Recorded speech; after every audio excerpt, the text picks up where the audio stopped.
personally, assumera na ako. Na-assume ko na parang, kayo na talaga ang Bianca. So, ngayon, can you tell us, ano na talaga ang totoong status sa inyo talaga? Honestly, nung sa bahay kami ni Kuya, kung sino kami doon, hanggang ngayon, ganun pa rin naman kami. Wala naman nagbago. Very lucky, honestly, na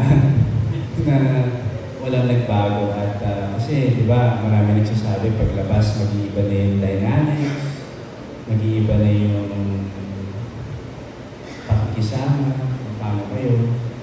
Kami hindi. Mas happy kami na mas mature, mas lumawak yung mundo namin. Kasi sa bahay ni Kuya, parang sarili kami mundo. Ngayon, mas close ba kayo ngayon? Would you say? Sorry? Mas close kayo ngayon? Oo naman, super close. Lalo na may trabaho rin kami.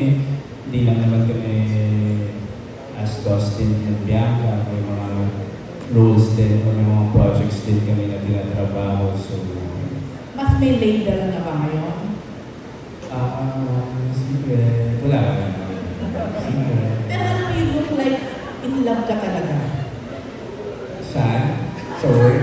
Hindi lang sa work. Hindi lang sa work. Oo. Mukhang in love ka naman talaga, no?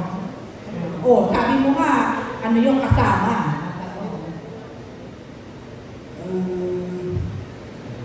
In love ba ako?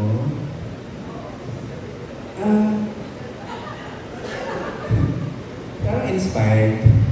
Inspired. Fairness, parang mo pa sumagot, ha? Bago-bago daw, sabi ni JM.